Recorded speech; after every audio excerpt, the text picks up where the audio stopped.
갈라디아서 6장 7절로부터 10절입니다. 이 말씀을 읽어드려 드릴 때에 살아계시고 역사하시는 하나님의 계시 음성을 들으시길 바랍니다. 스스로 속이지 말라. 하나님은 없인 여김을 받지 아니하시나니 사람이 무엇으로 심든지 그대로 거두리라. 자기의 육체를 위하여 심는 자는 육체로부터 썩어질 것을 거두고 성령을 위하여 심는 자는 성령으로부터 영생을 거두리라. 우리가 선을 행하되 낙심하지 말지니 포기하지 아니하면 때가 이름에 거두리라. 그러므로 우리는 기회 있는 대로 모든 이에게 착한 일을 하되 더욱 믿음의 가정들에게 할지니라. 아멘. 서로 인사하시겠습니다. 믿음대로 됩니다. 기도하면 이루어집니다. 교회 주인은 하나님이십니다. 주여 불쌍히 여기소서. 지금 장로님도 기도하셨지만은 온 세계가 지금 또 우리 한국은 지금 이 코로나 때문에 참으로 어려운 상황에 있습니다. 그러나 우리 이렇게 사랑하는 성도님들 함께 모여서 예배할 수 있게 은혜 주심을 감사하고요. 여러분에게 감사를 드립니다. 또 유튜브를 통해서 나오시지 못하지만 가정에서 이렇게 함께 예배하는 여러분들에게도 주의 은혜가 넘치고 속히 회복되는 은혜가 있기를 소원합니다. 한경직 목사님께서 자기의 이제 과거를 조금 말씀하시면서 이런 얘기를 하십니다. 평양 신의주 제1교회에서 심호하시다가 전도사로 이제 미국의 프린스턴 신학교를 가시게 됐죠. 유학을 가셨는데 그 당시에 프린스턴 신학교에 간다. 이건 뭐 엄청난 일이죠. 지금도 우리 한국에서 프린스턴에 가기를 참 희망하지만 그 쉽지가 않습니다. 그런데 그때 이제 그 프린스턴 신학을 가서 그만 폐병이 걸려가지고서 그것도 뭐 일기도 아니고 폐병이 걸려가지고서는 참 어려운 형편에 들었어요. 이제 학교 수업을 그만두고 이렇게 쉬게 되었는데 그때 그 이제 한 목사님이 느끼시고 한 것을 이제 얘기를 해 주십니다. 무슨 말씀인가 하면 하나님께서 천지를 창조하시면서 낮과 밤을 만드셨는데 우리 인간에게도 낮과 밤을 주셨다는 거예요. 그러면서 하시는 말씀이 낮만 계속되면 사막이 계속되니까 어렵고 그 다음에 낮만 계속되면 교만해져서 오히려 패망하게 된다. 그러나 밤을 잘 지내면 그 밤을 맞을 때 겸손하게 되고 주 앞에 더욱 무릎 꿇게 되고 더욱 특히 마음의 도끼가 다 빠져나가게 된다. 마음의 도끼가 빠져나가야 하나님께로부터 은혜를 받을 수 있다. 제가 아니 한 목사님 같으신 어른이 마음의 도끼가 뭐 있습니까? 그랬더니 안 그래. 사람은 다 누구나 똑같아. 한국에서 그때 프린스턴에 왔으니까 얼마나 교만했겠느냐 이거죠. 아무리 내가 참 겸손하다 그래도 내가 얼마나 교만했겠느냐. 그리고 참 이렇게 와서 있어 보니까 여러 가지로 내가 교만했고, 그런데 이렇게 밤을 맞으니까 겸손할 수밖에 없고 주님 앞에 무릎 꿇을 수밖에 없고 내 안에 있는 도끼가 다 빠져나가는 것 같다. 여러분들 한 목사님 아시는 분은 짐작하시겠지만 도무지 이해가 안 갔어요. 뭐 한 목사님이 마음에 도끼가, 나는 도끼가 좀 있었는지 모르지만은 어떻게 한 목사님이 도끼가 있는가? 그랬더니 그런 얘기를 하십니다. 사람은 누구나 다 도끼가 있는데 이 도끼를 내뿜어내야 되는데 밤이 왔을 때 완전히 그 도끼를 뿜어내야만 된다. 그러면서 저보고 이제 앞으로 교회를 개척했으니까 목회하다 보면 낮과 밤이 있다고. 근데 그때마다 목사도 도끼가 있을 수 있는데 그 도끼를 뿜어내야 된다. 근데 실제로 제가 개척을 하면서 보니까 그 말이 실감 있게 와서 닿더라고요. 여러분, 난만 계속되면, 성공만 계속하면 교만해지죠. 망하게 돼요. 그러니까 밤이 올 때 겸손하고 주 앞에 무릎 꿇고 우리가 더욱 하나님의 은혜를 사모하면 하나님은 그 밤을 통해서 오히려 은혜와 복을 주신다는 거 믿으시길 바랍니다. 여러분들에게 이 은혜가 있기를 바랍니다. 지금 우리 한국이 너무나 깊은 어두운 밤을 지금 맞이하고 있어요. 여러분들, 우리 성도들, 여러분들 가정이나 자녀 손들이나 사업터 일터에 참 깊은 밤이 지금 있어요.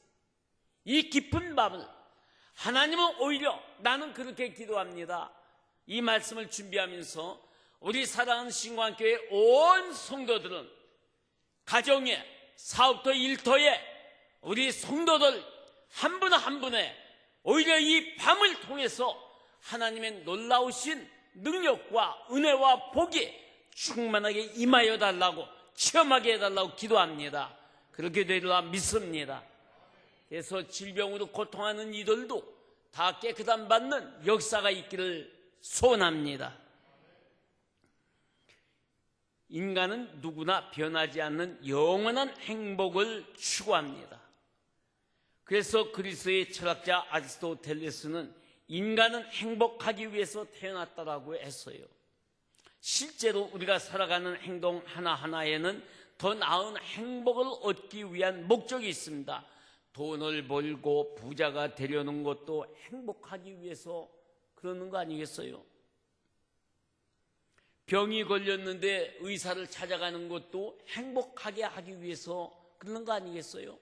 아이들에게 그저 공부하기 싫은 아이들에게 공부하라 하고 어려서부터 유치원에 보내고 태권도, 피아노 학원, 수학 학원, 영어 학원 쉴 새가 없어요, 아이들이. 왜 그렇게? 너도 이 다음에 커서 행복하게 살아가고 성화를 하는 거 아니겠어요? 그런데 사람의 행복은 쌓는 데 있는 것이 아니고 누리는 데 있습니다. 쌓는 데 있는 게 아니에요. 누리는 데 있어요.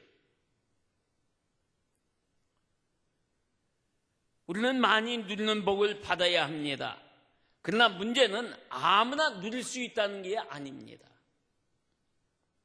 돈을 가진 사람, 큰 집을 가진 사람, 그것도 몇 채씩 가진 사람, 그분들이 행복하게 살고 싶지 않은 사람이 어디 있겠어요? 근데 그것이 마음대로 안 된다는 겁니다. 문제는 어떤 인간이 어떤 사람이 되느냐에 달려 있다는 거예요. 그런데 여러분, 많은 돈을 벌고 통장에 잔고가 나날이 쌓여간다고 사람이 마냥 행복할까요? 지식을 쌓고 박사 학위를 몇 개씩 가진다고 그 사람이 내내 사는 동안에 행복해 보입니까? 그 사람이 행복할까요? 근데 그렇지가 않아요. 마음대로 안 됩니다. 문제는 집을 몇 채씩, 차가 몇십 대씩, 몇 채씩 된다 해도 평생 행복하며 누리고 살게 될까요? 아닙니다. 꼭 그렇지 않다는 것은 여러분도 아마 잘 아실 거예요. 그러면 문제는 어디에 있을까? 많은 사람들이 무엇이든지 쌓기만 하면 행복할 거라고 생각을 합니다. 이거는 큰 착각이에요. 사람의 행복은 쌓는 데 있는 것이 아니고 누리는 데 있음을 알아야 됩니다. 누리는 데 있어요. 우리는 많이 누리는 복을 받아야 합니다. 그런데 문제는 아무나 누릴 수 있는 것이 아니라는 것입니다. 근데 그것이 마음대로 안 돼요. 내가 누리고 싶은데 마음대로 안 돼요.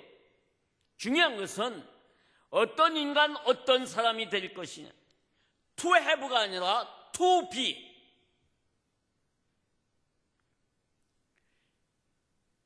제가 미국에 있을 때 SIU 대학, 서든 일리노이 주립대학이 그 카본데일, 일리노이주 이제 시카고에서 한 8시간 쭉 내려가면은 이제 그 카본데일 타운인데 거기에 있습니다.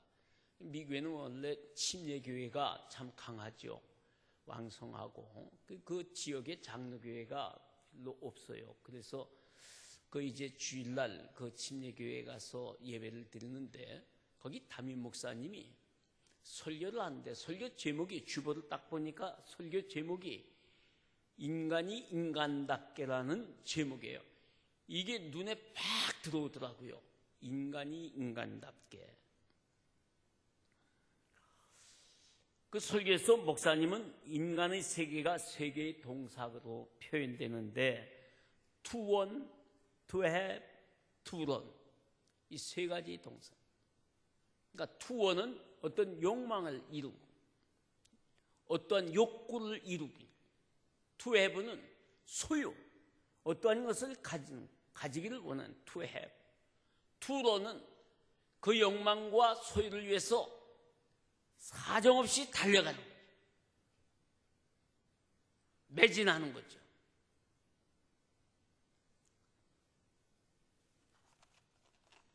그러나 이 세 개의 동사가 끝날 때 그 인간의 세계는 허무해진다는 거예요. 안개와 같이 되어버린다는 거예요. 근데 빼놓고 살아서는 안 될 중요한 동사가 하나 있는데 바로 그게 to be라는 거예요. 어떤 인간이 됐느냐, 어떤 사람이 됐냐, 어떤 성도가 되느냐, 이것에 따라서 행복하게 살 수 있고 불행하게 살 수 있다는 설교 내용이었습니다. 그날 저는 그 설교를 들으면서 많이 회개하고 많이 참 뉘우쳤어요. 어떤 인간이 되느냐, 다시 말하면 어떤 목사가 되느냐, 많은 것을 생각하게 되고 많은 것을 느끼게 됐어요. 누리는 것은 인간의 노력으로 얻을 수 있는 것이 아닙니다. 사기치고 남 등치고 쌓는 사람이 얼마나 많아요. 부자된 사람도 많아요. 그러나 누리는 것은 가진 사람 마음대로 되지 않습니다.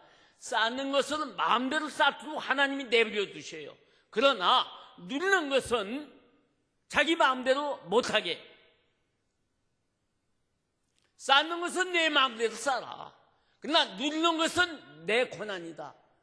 누리는 것은 하나님의 선물이에요. 하나님의 손에 달렸어요. 성경에서도 분명히 얘기합니다. 디모데전서 6장 17절에 모든 것을 후히 주사 누리게 하시는 하나님이시라고 하였습니다. 전도서 6장 2절에 어떤 사람은 그의 영혼이 바라는 모든 소원에 부족함이 없어 재물과 부여와 존귀를 하나님께 받았으나 하나님께서 그가 그것을 누리도록 허락하지 아니하셨으므로 다른 사람이 누리나니 이것도 헛것이 되어 악한 병이로다 했고 전도서 5장 19절에는 어떤 사람에게든지 하나님이 재물과 부여를 그에게 주사 능히 누리게 하시며 제 몫을 받아 수고함으로 즐거워하게 하신 것은 하나님의 선물이라 분명히 말씀하고 있습니다. 사실 즐거움이 없다면 가진 것은 오히려 불행입니다. 내가 가진 것 때문에 행복해야 합니다. 즐거워해야 합니다. 그런데 명심하실 것은 하나님이 예수 믿는다고 해서 하루아침에 부자가 되게 해주시는 거 아니에요. 그러나 분명한 것은 예수 잘 믿는 사람에게는 누리는 복을 주신다는 사실입니다. 누리는 복을 주셔요.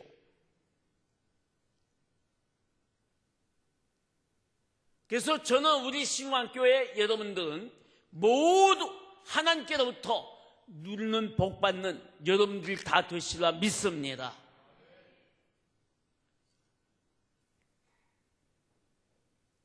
하나님은 작은 것들이지만은 그것을 가지고 기쁘게 살고 만족하게 사는 복을 주셔요. 그리고 아무것도 아니지만은 감사하는 마음을 늘 주십니다.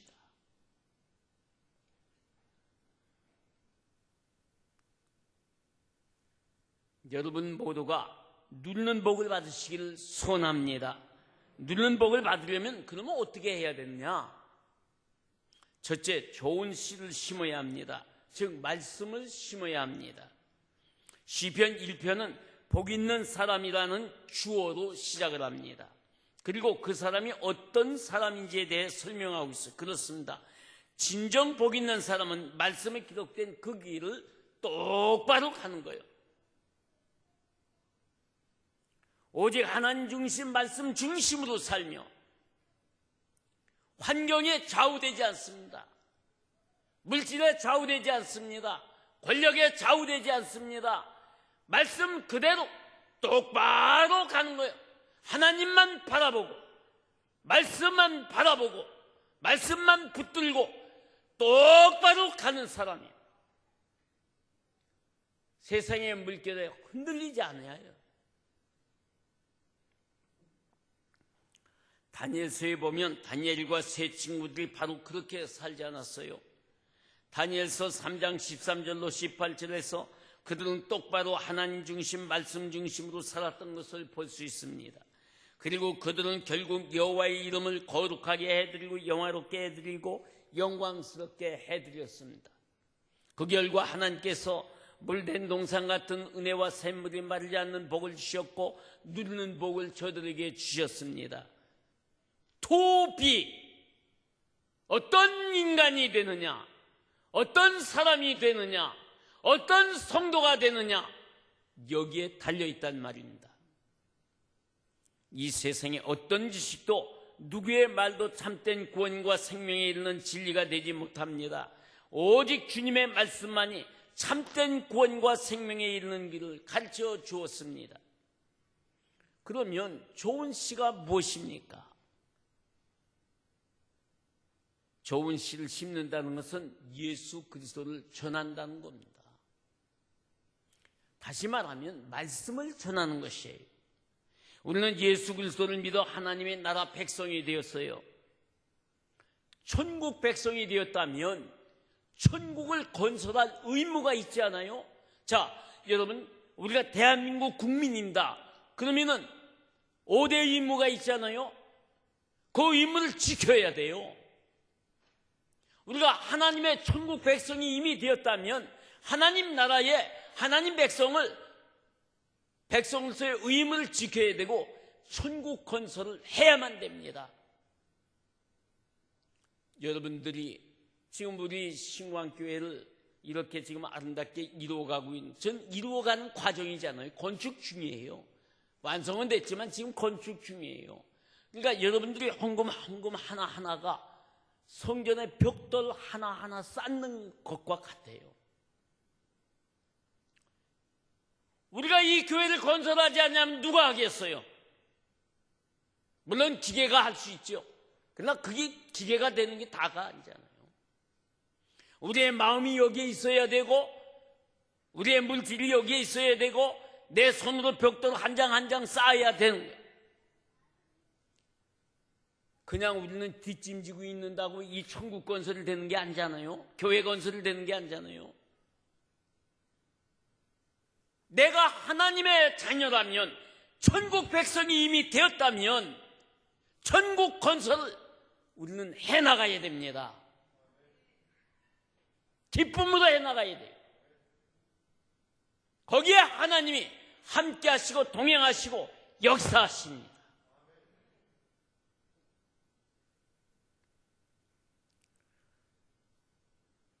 누가 가만히 있는데 하나님 나라가 멋지게 이루어진다고 생각을 하는 분은 아무도 없을 거예요. 그러기에 시편 126편 5절에 눈물을 흘리며 씨를 뿌리는 자는 기쁨으로 거두리로다. 이 사명을 감당하는 전도는 그냥 되는 것이 아닙니다. 내가 전도해야지? 아니에요. 주님과 같은 고통과 번뇌와 피와 땀이 있어야 돼요.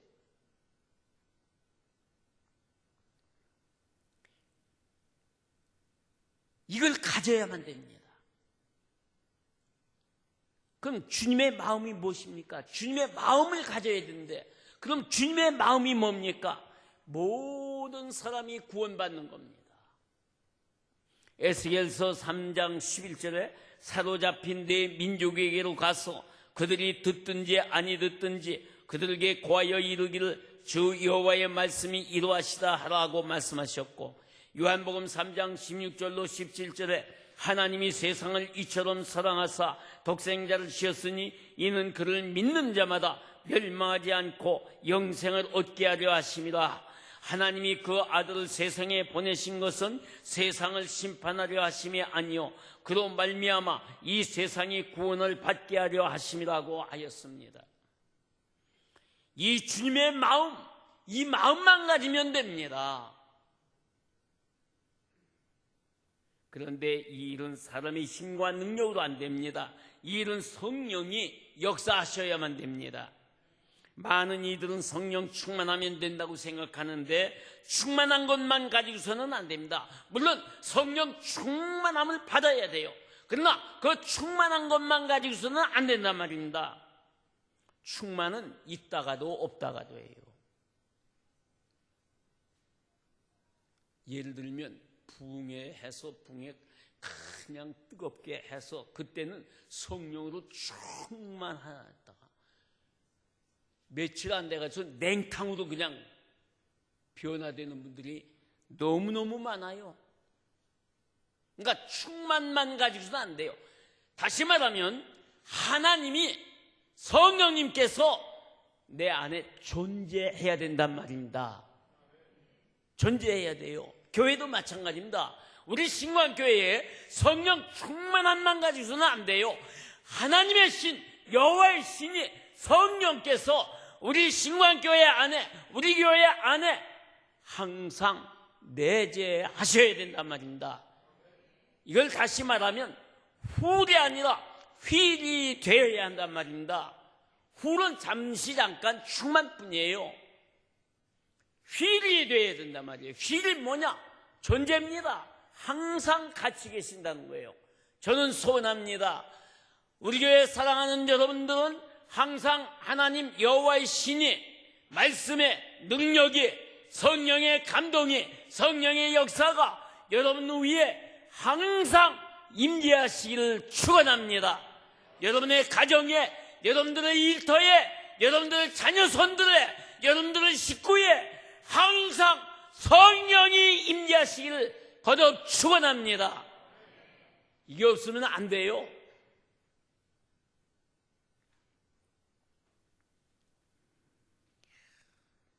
성령이 내재하실 때 주님의 마음으로 충만하게 되는 거예요. 이를 위해서는 기도가 있어야 함을 명심하시기 바랍니다. 예수님이 누구십니까? 예수님도 피와 땀을 흘리며 기도하셨지 않았어요? 기도는 능력을 얻고 사탄의 권세를 물리치게 돼요. 기도하면 세임과 용기와 능력을 나도 모르게 얻게 됩니다. 기도하면 병도 고치는 역사가 일어나요. 승리하게 될 줄 믿으시길 바랍니다.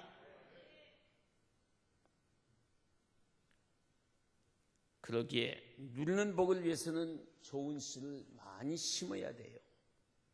두 번째로는 누리는 복은 희생을 심어야 합니다. 구역 지도자 수련회 때 제가 얘기를 했는데 구역장님들은 가만히 계셔야 돼요. 혹시 다 잊어버렸는지도 모르지만 배추가 몇 번 죽어야 진짜 김치 맛이 납니까? 몇 번 죽어야 돼요? 일부 예배 때 말씀드렸더니 어려운 장로님이 얘기하시더라. 구역 지도자들은 다 잊어버렸어요? 얘기하지 마시고 배추가 몇 번 죽어야 진짜 김치가 됩니까? 참 용하시다. 5번 죽어야 되죠. 첫 번째 죽으면 언제요? 뽑힐 때 죽고, 두 번째 죽으면 언제요? 뽑아서 배를 갈르죠. 그 두 번째 죽고, 세 번째 죽으면 언제 죽어요? 소금에 절이죠. 그 다음에 네 번째 죽으면 언제 죽어요? 네 번째 죽으면 뭐예요? 이제 그 매운 고춧가루에다가 짠 젓갈에다가 섞어가지고선 그 안에다가 집어넣으면 죽죠. 마지막 죽으면 언제예요? 죽어서 이제 김치떡이나 이제 냉장고에 들어가는 거죠. 이렇게 배추도 5번을 죽어야 김장 맛이 제대로 납니다. 그래서 그냥 그렇게 하지 않고 그냥 무쳐서 먹는 걸 뭐라고 그래요? 겉절이라고 그러잖아요. 겉절이. 많은 열매를 맺기 위해서는 죽는 희생이 있어야 됩니다. 예수님도 요한복음 12장 24절에서 내가 진실로 진실로 너희에게 이르노니 하나의 밀이 땅에 떨어져 죽지 아니하면 하나를 그대로 있고 죽으면 많은 열매를 맺느니라고 했습니다. 현대는 이기주의가 팽배해 있는 시대예요. 사실 교회에서도요, 안 그럴 것 같은데 교회 안에서도 이기주의가 참 팽배합니다. 천국에 가고 싶어하는 사람은 많으나 희생하고 죽는 것은 받아들이지 않으려고 합니다. 예수님은 십자가에서 희생하고 죽으셨습니다. 예수님이 힘이 없어서 그렇게 나약하게 죽으셨어요.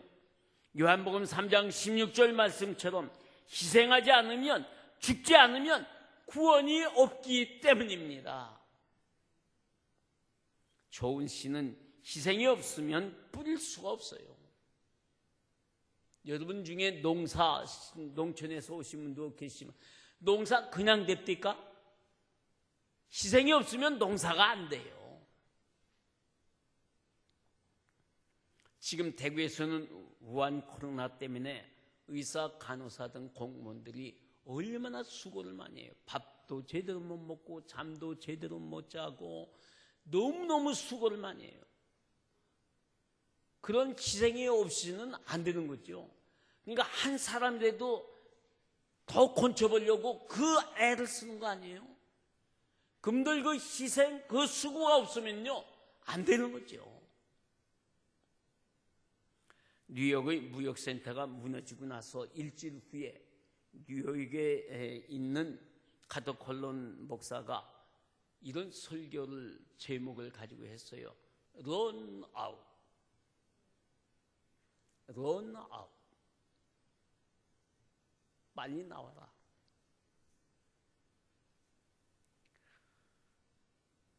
테러가 나고 큰 건물이 무너지는데 소방관들은 오히려 그 안으로 뛰어 들어가면서 외칩니다. Run, run, go out, come out, because for your life, 당신들의 생명을 위하여 빨리 나와라, 빨리 뛰어라, 빨리 가라 외치고 외쳤습니다.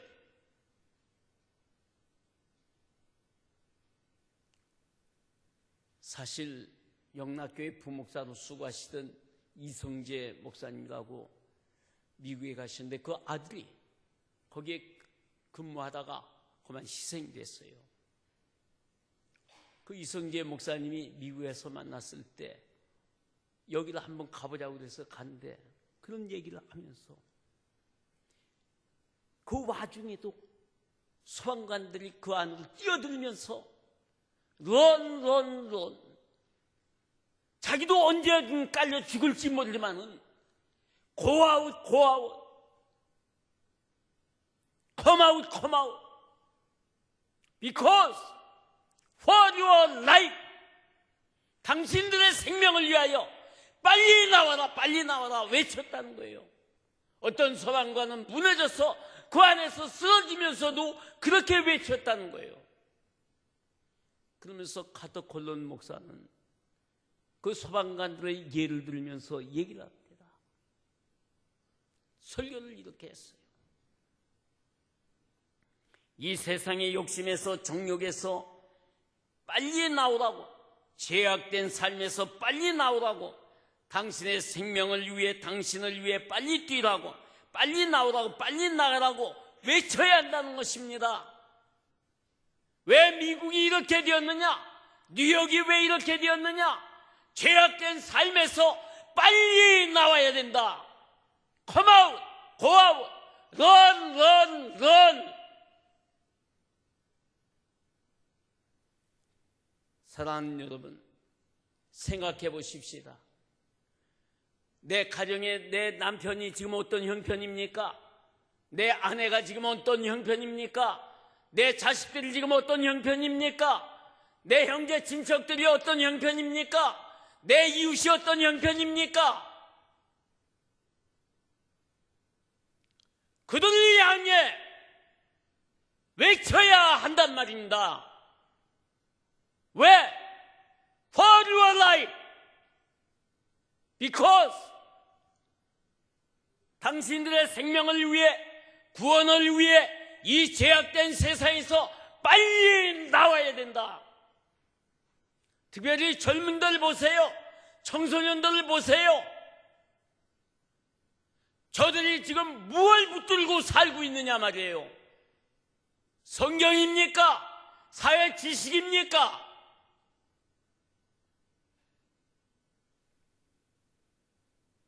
여러분들의 자녀들은 지금 뭘 붙들고 있는가 말이에요. 여러분들의 가정의 남편이나 아내는 뭘 붙들고 있느냐 말이에요.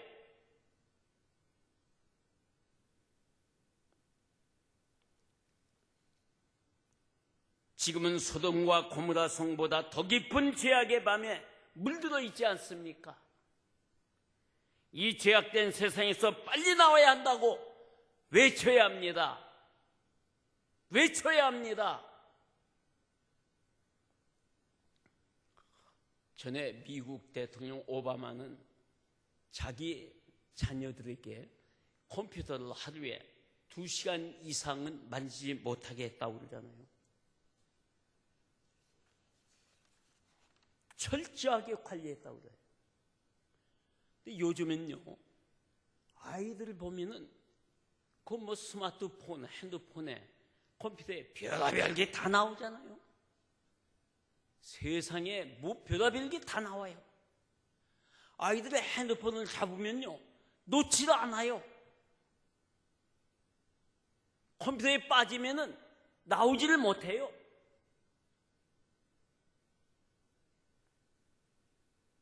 생각해 보세요. 고3 엄마들이 고3 학생들에게 교회 가지 말라고 얘기합니다. 대학 입학하거든 가거라.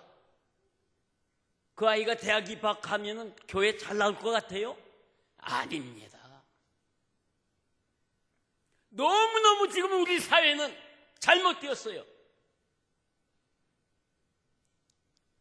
한국 교회가 물질주의로 빠지다 보니까 지금 이 지경이 된 거 아닙니까?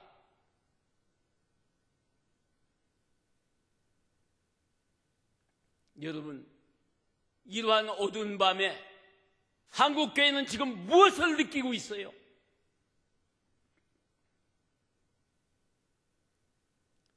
우리 성도들은 무엇을 느끼고 있느냐 말이에요. 어떤 분은 기억하실 것입니다. 1970년대 여의도 광장에서 열렸던 빌리그램 목사 대전도 집회에 100만이 모였죠. 한국 기독교 선교 100주년 대회에 100만이 모였습니다. 그리고 전국에서 초기파적으로 대광고등학교에서 이제 그 참 청년 전도대회 하는데 수만 명이 모였어요. 또는 대학생 선교회 CCC에서 엑스포 대학생들 선교회 여의도 광장에서 수십만이 모였어요. 거기 돗자리 깐 거 아닙니다.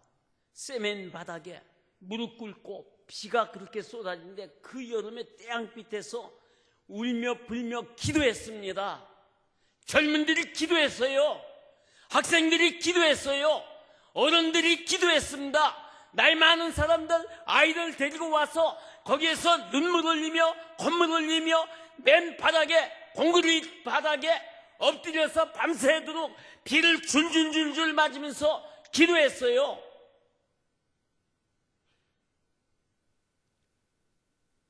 그때 박정희 대통령께서 유신법을 선포하셨습니다.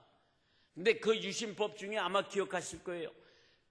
제9항, 제9조가 가장 아주 나쁜 거였어요. 교회도 그때 이 9항은 빼라고 권해도 박 대통령께서 그걸 듣지도 않았어요. 집회 어른도 없지요. 거리 행진 어른도 없지요. 그런데 전국에서 초계파적으로 3,000명의 회장들이 모여가지고 영락교에서 정월 초하루 1월 1일부터 3일까지 수련회를 가졌습니다.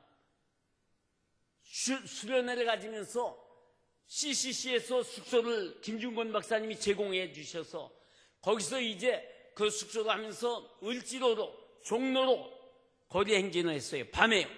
영락교회로 이제 모이기 전에 양쪽 길로 나눠가지고서 거리 행진을 했어요. 난리가 났댔습니다. 정부에서 초긴장을 했어요. 하지 말라 그러는데 어째서 이렇게 하느냐. 막 그때 중부경찰서장, 종로경찰서장이 청와대에 불려가서 혼나기도 하고 그랬어요. 저는 뭐 그때 말할 것도 없고요. 그런데요, 그 뒤에는 이분들이 청와대에서 이걸 건드리지 못한 이유가 백낙준 박사며 한경림 목사님이며 김중곤 박사며 조용기 목사님이며 이제 또 뭐 그 김정준 박사님이며 뭐 많은 이들이 그냥 뒤에서 고문으로 역할을 같이 하니까 이걸 건들지도 못했어요. 3일 동안 거리 행진을 했어요. 긴급 유신 구조를 철폐하라. 어떻게 됐어요? 박 대통령께서 이게 무서워가지고 이게 터지면 교회가 터지면 안 된다. 교회 청년들이 터지면 안 된다. 철폐 폐지 선언을 하지 않았어요.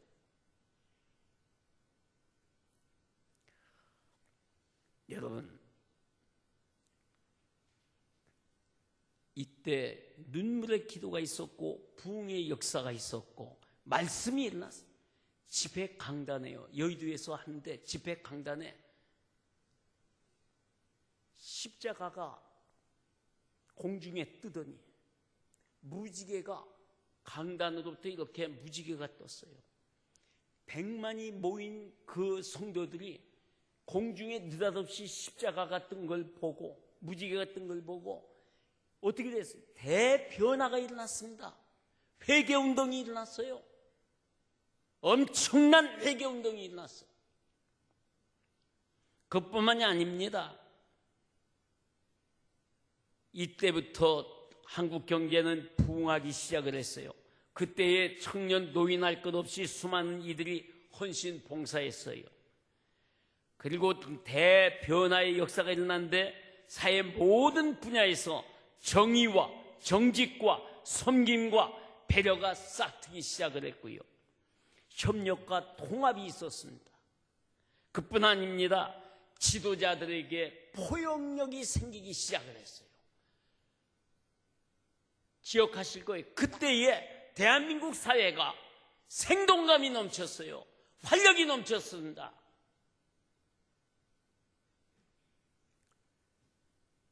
토비 어떤 나라가 될 것이냐, 토비 어떤 교회가 될 것이냐, 토비 어떤 성도가 될 것이냐, 토비 어떤 인간이 될 것이냐, 토비 어떤 목사가 될 것이냐, 여기에 달려있는 겁니다.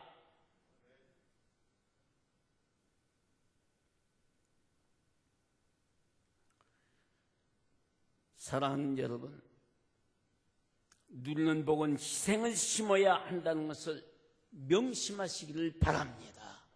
희생 없이는 누리는 복을 받을 수가 없어요. 세 번째로, 누리는 복은 하나님을 만나야 합니다.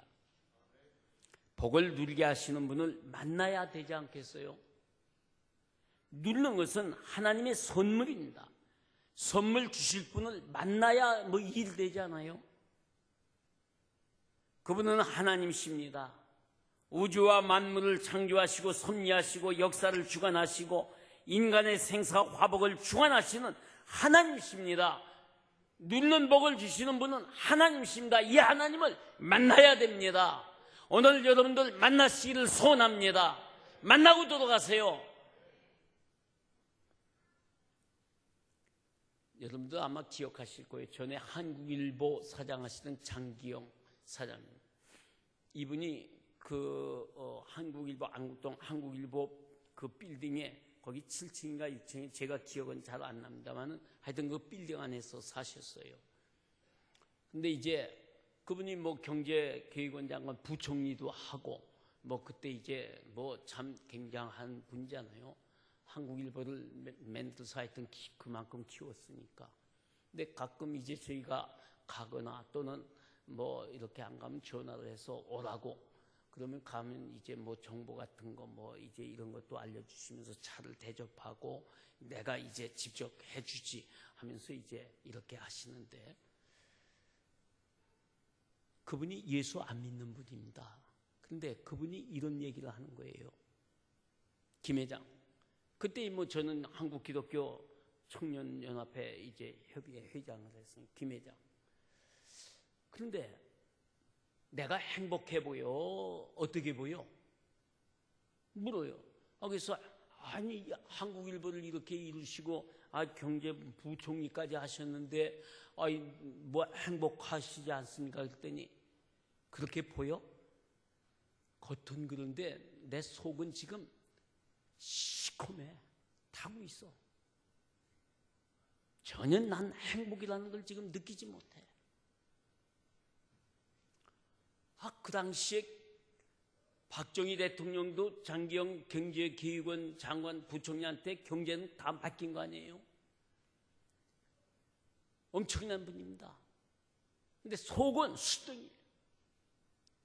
행복을 모른다는 거예요. 그러면서 그분이 이런 얘기를 합니다. 교인이 아니에요.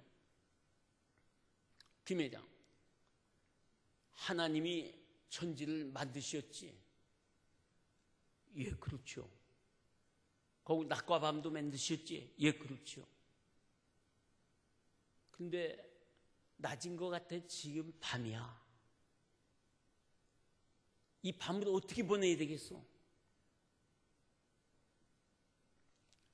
그때 그분이 한 얘기가 있습니다. 잘 들으세요. 내가 이 밤에 내 마음에 도끼를 뿜어내야 되는데 이게 안 돼. 어떻게 해야 되나?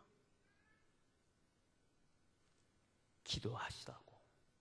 같이 갔던 분들도 기도하시라고. 기도는 어떻게 해야 돼? 엎드려서 그저 하나님 불쌍히 여겨주세요. 저를 구원해 주세요. 그렇게 기도하면 됩니다. 그런 분도 말입니다. 참 겸손합니다. 그렇게 하라고 그러니까 김 회장, 우리 위해서, 나 위해서 기도 좀 해줘. 그래서 같이 기도했어요. 한 도주 교회 나오시더니 안 다니시더라고요. 그러니까 여러분들은 하나님이 택하신 백성들이에요. 교회 다 어려워도 교회 나오셔서 유튜브를 통하든 이렇게 성전에 나와서 예배 드리시잖아요. 행복한 분이신 줄 믿으시길 바랍니다. 반드시 여러분은 누리는 복을 주십니다. 또 김우중 대우그룹 회장도 마찬가지예요. 그분은 내가 밤을 맞았다, 승승장구했는데 아이가 죽고 그때 밤이었는데 그 밤을 내가 깨닫질 못했어. 낮만 있는 줄 알았지 밤이 올 줄은 전혀 몰랐어.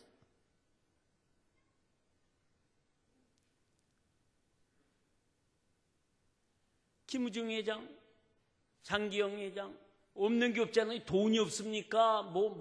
자기 지위가 없습니까? 뭐가 부족해요? 그런데 누리는 복은 못 받았고, 누리는 복은 하나님이 안 주신 것 같더라고요. 여러분, 누리는 복은 하나님만이 주십니다. 아멘. 이미 여러분들은 누리는 복을 받을 자격이 있어요. 하나님이 여러분들에게 마음껏 누리도록 은혜와 복을 주십니다. 지금 주시고 계세요. 그걸 감사함으로 받으시면 됩니다. 그러면 누리는 복을 주시는 하나님을 나만 누리겠어요? 내 남편, 내 아내, 내 자식들, 내 형제들, 나하고 관계하는 사람들, 그 하나님을 만나게 해줘야 되지 않겠어요? 만나게 해줘야죠. 여러분, 이 다음에 나만 누리다가 가면요, 하나님으로부터 천국에 가셔서 책망받아요. 넌 누구를 누리게 해줬느냐? 누구를 나와 만나게 해줬느냐? 물으시면 뭐라고 대답하실 거예요?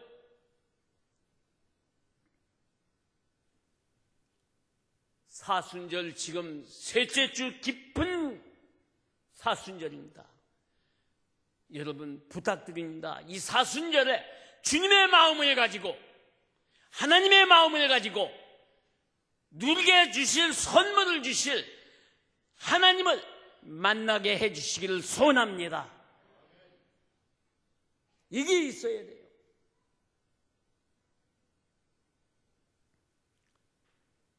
만나게 해줘야 돼요. 그 만나게 해주는 것은 우리 힘으로 안 됩니다. 무릎 꿇고 기도해 보세요. 아내를 위해서, 남편을 위해서, 자식들을 위해서, 형제 친척들을 위해, 아는 사람들을 위해 눈물을 흘리며 무릎 꿇고 기도해 보세요. 그러면 하나님이 도와주십니다. 멀뚱멀뚱해서 당신 교회가 안 와요. 야, 교회 가자. 요즘에 아이들이 어려서부터 말 안 듣는데 다 큰 자식들이 말을 들어요? 안 듣습니다. 그러나 달라요.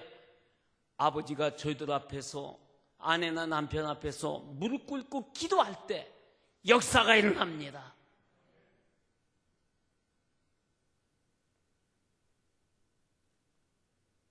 제가 섬기던 믿음교회에서 어떤 안수 집사님이, 꼭 후임 목사님이 오셨는데 어떻게 좀 마음에 상함이 있는지 교회를 안 나온다는 얘기를 들었어요. 그래서 제가 그 담임 목사님 모시고 가고서는 교회 집사님, 그것도 안수 집사님들 같이 모시고 그 집을 갔습니다. 가서 이제 갔더니 아이들도 있고 이렇게, 아이고 원로 목사님 오신다고 그러니까 이렇게 있어요.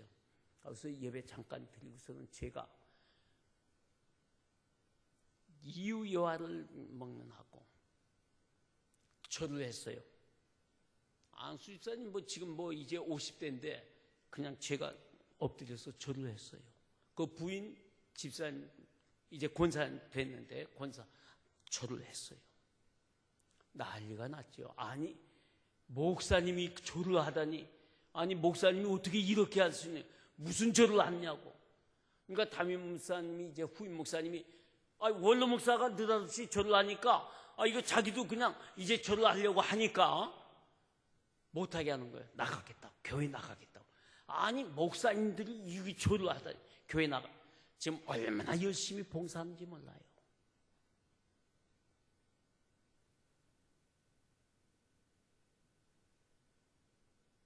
아내 앞에 절해보세요. 남편 앞에 절해보세요. 자식들 앞에 절해보세요. 마음이 열려요. 기도하면서 해보세요. 누리는 복을 주실 하나님을 만나게 할 책임이 저와 여러분에게 있고 우리 교회에 있지 않습니까? 어떻게 하시겠어요? 이 사순절 부활절은 다가오는데. 여러분, 이제 우리는 확실히 해야 합니다. 주여를 인정하는 자가 천국의 자녀입니다. 하늘에 속한 자입니다. 선한 선생이라고 해서는 구원을 받을 수가 없어요. 예수님을 주님으로 확실하게 믿어야 합니다. 누가복음 18장에 보면 선한 선생이라고 관리가 얘기했죠. 그러나 누가복음 19장에 나오는 삭개오는 예수님을 주여라고 부릅니다. 누가복음 19장 8절에 삭개오가 서서 주께 여짜오되 주여 보시옵소서, 내 소유의 절반을 가난한 자들에게 주겠사오며 만일 누구의 것을 속여 빼앗은 일이 있으면 네 갑절이나 갚겠나이다라고 했습니다. 주여 할 때 하늘나라를 위해 살 수 있는 거예요. 자기 재산을 가난한 사람에게 주겠다고 했습니다. 이에 예수님은 그의 고백을 들으시고 오늘 구원이 이 집에 이르렀으니 이 사람도 아브라함의 자손, 구원의 역사가 일어났어요. 반면 예수님을 선한 선생이라고 불렀던 부자 관리는 소유를 팔아 가난한 자들에게 나누어 주라는 말씀을 듣고 심히 근심하며 돌아갔다 그랬어요. 요한복음 3장 2절에 그가 밤에 예수께 와서 아르되 랍비여, 우리가 당신은 하나님께로부터 오신 선생인 줄 아나이다 하였습니다. 주여가 없어요. 여기 띄워주셨는데 주여가 없잖아요. 니고데모가 누구예요? 율법학자입니다. 성경에 대해서는 아주 박사입니다. 예수님을 주여로 인정하지 않고 선생으로 대하고 있어요. 미안하지만은 오늘 와서 예배드리는, 우리 유튜브로 예배드리는 성도들 가운데서도 이미 예수를 믿는다고 하면서도 주여를 하지 않고 선생이여라고 할 분이 없지 않아 있지 않겠나? 안 됩니다. 다 같이 한번 따라합시다. 주여. 주여 해야만 됩니다. 주여 확실히 해야 구원의 역사가 일어나고 누리는 복을 주십니다. 여러분, 투비입니다. 어떤 성도가 되느냐, 어떤 목사가 되느냐, 하나님의 자녀로 천국 백성으로 영생을 소망하며 사는 여러분이 되셔야 됩니다. 우리만 그렇게 살 뿐 아니라 정말로 우리 주위에 힘든 인생길을 걸어가는 이웃들에게 이 기쁜 소식을 전해야 합니다. 어렵고 힘든 이 세상지라도 하나님이 주시는 복을 누리며 사는 복된 인생이 되도록 해줘야 되지 않아요? 이 사명이 바로 저와 여러분에게 우리 교회에 있음을 명심하시길 바랍니다. 깨달아야 돼요. 아브라함, 요셉, 모세, 다윗, 다니엘 등 성경의 많은 이들이 하나님을 만남으로 복을 누리는 사람이 되었습니다. 그들을 복을 누리는 자로 하나님께서 세워주셨어요. 저는 분명히 믿습니다. 우리 사랑하는 신광교회 성도 여러분들은 하나님께서 복을 누리는 자로 세워주셨습니다.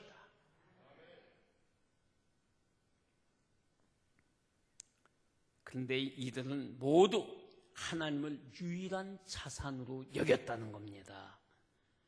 후원자이신 예수 그리스도만을 의지했다는 거예요. 딴 건 자산으로 섬기, 하나님만을 유일한 자산으로 섬겼다는 거예요. 예수님이야말로 그들이 있게 한 힘이요, 원동력이요. 여러분, 누리는 복은 하나님이 주셔야 됩니다. 예수를 전하는 말씀을 열심히 심고 희생을 심고 복을 주시는 하나님을 만나야 됩니다.